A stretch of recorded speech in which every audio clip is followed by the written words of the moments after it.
All right, today's module 4. We did lesson 14 and 15 because lesson 14 states that we're just multiplying unit fractions times non-unit fractions, and then lesson 15 we're doing non-unit fractions times non-unit fractions.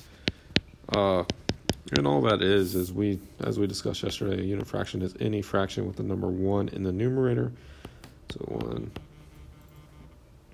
3, 1/3, 1/2, 1/4, and then a non-unit fraction is just any fraction with any number other than 1 in the numerator. All right, so today we're doing a mixture of unit times non-unit and non-unit times non-unit. So let's look at the homework. Right, we're only doing lesson 15 homework today, just because it works on the non-unit times non-unit. All right, so question number 1 says, draw a rectangular fraction model to explain your thinking, then write a multiplication sentence. So if we were to start with the rectangular fraction model, again, we're just going to look at our two fractions. What are our units? So we see right here we have 3/4, so fourths, and then we know we have 3 of them. All right, and then 2/3 of 3/4. So we need to split it horizontally into thirds. And then we have 2/3 of those. So let's go ahead and that's 1/3. That's 2/3. All right. And then we're going to circle where they overlap. And I have 6. 1, 2, 3, 4, 5, 6. And then what's our total amount of units? We have a 4 by 3, so 12, or 1/2.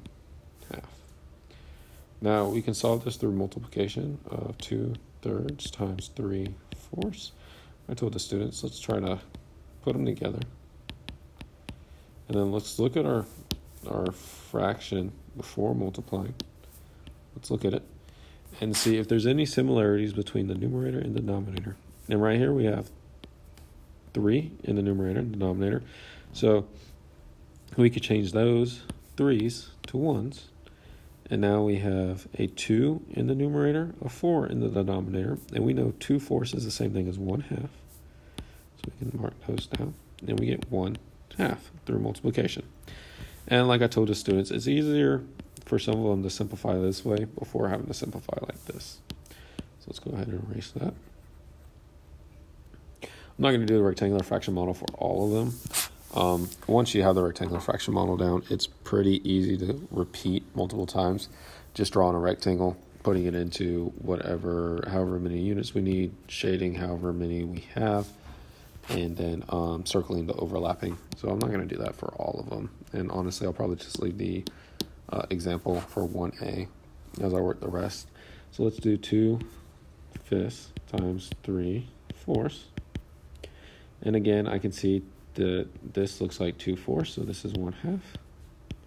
3/5, we know that can't be simplified or reduced, so we get 3/10. Let's see if we come up to a problem where, yes, this next one will be a good one.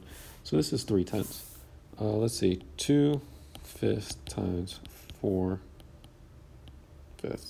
So some of the students might see, we have double 5s on the bottom. Let's reduce those to 1 and 1. Well, we cannot do that. That's not, we don't simplify the denominator like that.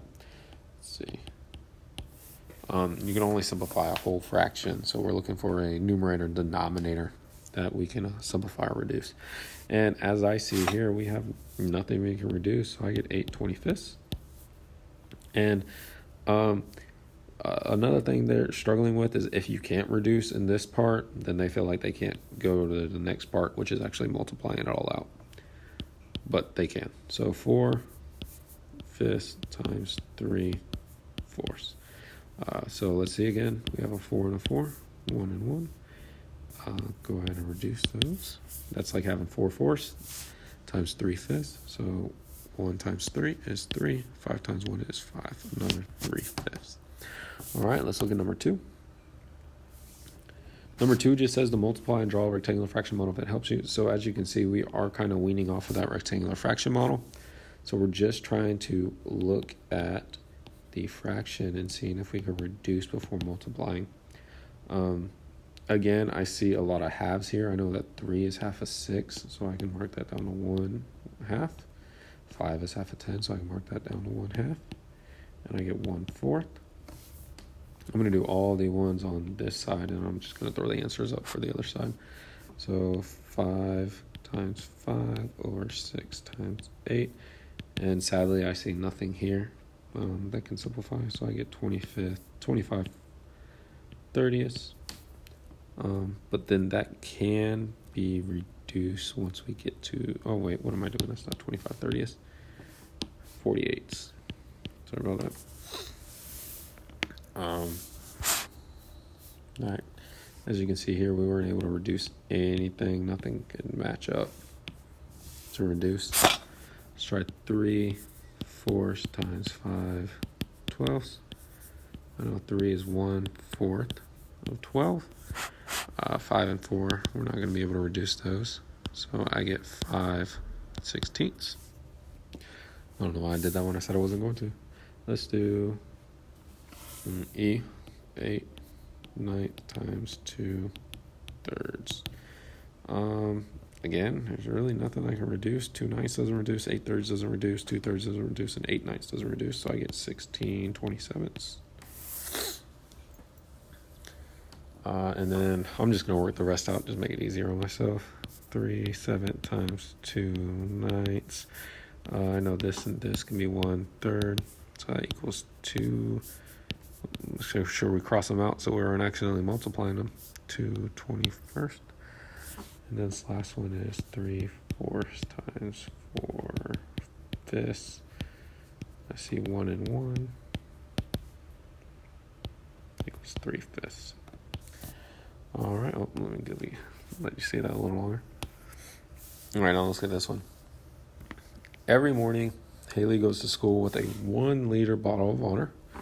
She drinks 1/4 of the bottle before school starts and 2/3 of the rest before lunch. So she drinks 1/4 before, 2/3 of the rest before lunch. What fraction of the bottle does Haley drink after school starts but before lunch? So after school but before lunch. So we need to make sure we read what the question is asking. So the question is asking, what fraction of the bottle does Haley drink after school starts? So after school starts, but before lunch. So before lunch. So we need to figure out how much does she drink after school starts. So we know she drinks 1/4 of the bottle before school starts. So 1/4 is already gone. So if we were to draw a tape diagram, 1/4 is already gone. So we'll put before, and then after school starts is the rest. So after. But only 2/3 of after school is drink before lunch. So how much is this? What is this right here? Well, this fraction right here is 3/4. So what is 2/3 of 3/4? And we can find that with multiplying. So we get, hold on real quick. Because we all know of is the same thing as saying multiply. 2/3 times 3/4. We can reduce those to 1 and 1. And we can reduce 2/4 to 1/2. We get 1/2. So she drinks 1/2 of the remaining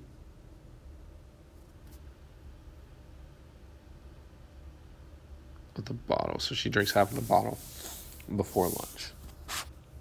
All right, let's look at, and that makes sense because 1/2 also goes to 2/4 plus 1/4 equals 3/4. So she has about 1/4 left of the bottle. All right, so how many milliliters are left in the bottle at lunch? So how much does she have left? Well, we know that she had 1/4 of the bottle left. And if she had 1/4 of the bottle left,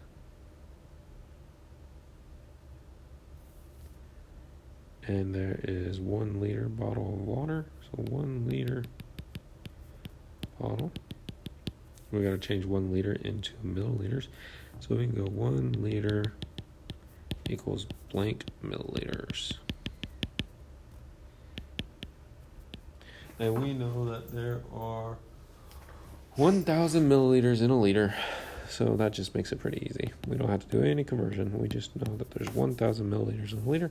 So what is 1/4 of 1,000?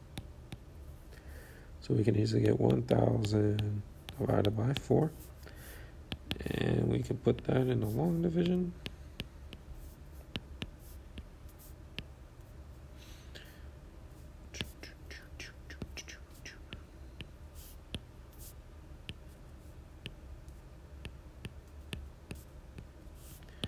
I get 250 milliliters.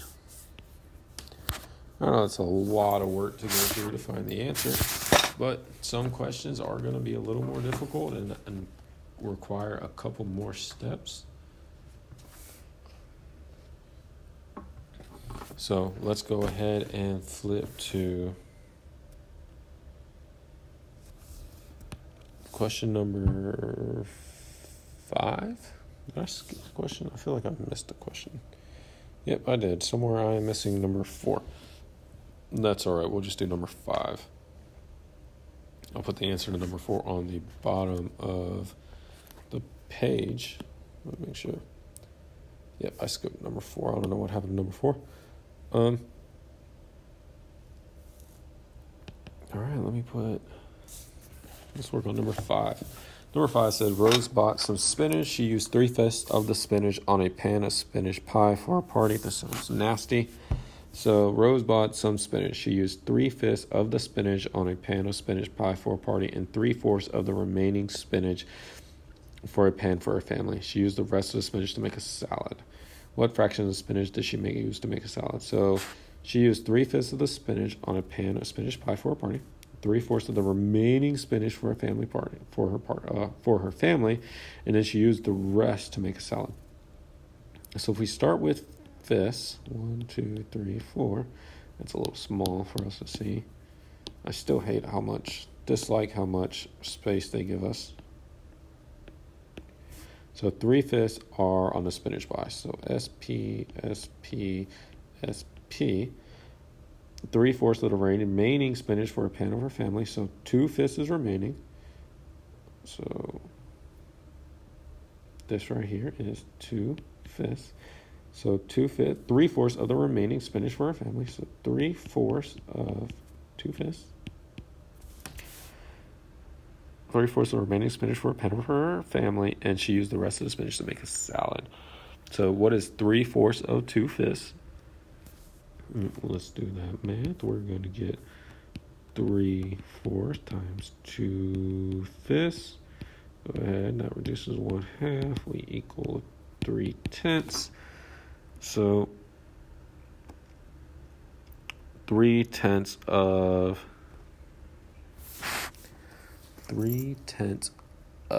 the remaining spinach that she did not use for the pie is going to be used for her family. So how much will be used for the spinach to make a salad? Let me make sure I did this right. I feel a little off on this. Let's see.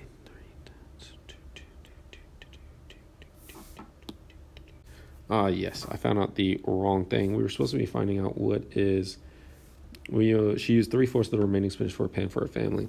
So she used the rest of the spinach to make a salad. So we should have found what is 1/4 of the remaining. So 1/4 of 2/5. That would equal 1/10. So if we found 3/10, that would have been fine, but then we would have had to find how much this is in tenths, and we would have had to change everything. So I should have made sure. This is one of those tricky questions that, sometimes the kids get it, sometimes they don't, and sometimes you have to look at it a couple times before you figure out what you're doing. All right, let's look at the last one. I'll probably need what I just did. If Rose used 3 pounds of spinach to make the pan of spinach pie for the party, how many pounds of spinach did Rose use to make the salad?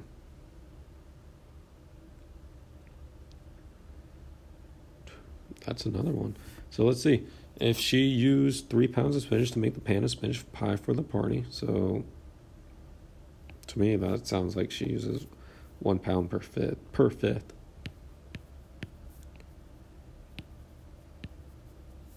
So that was the 3/5 or 3 pounds. How many pounds of spinach did Rose use to make the salad?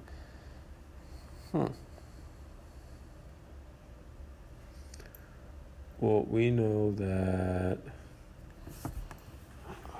1/10.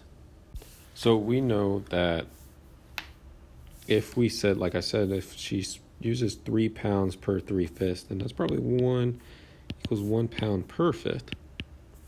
And we know that 1/5 is also equivalent to 2/10.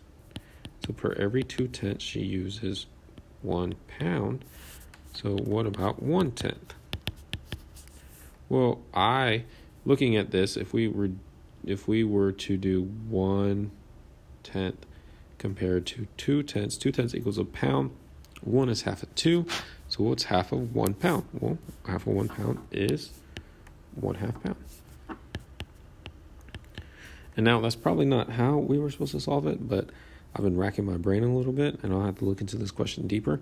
But it's a little tricky. If we look at the 3 pounds again, we could have made this into tenths. So if we were to make our diagram down here into tenths, let's see. 1, 2, 3, 4, 5, 6, 7, 8, 9, 10. 1, 2, 3, 4, 5, 6, 7, 8, 9, 10. So if we know that this is 1 pound,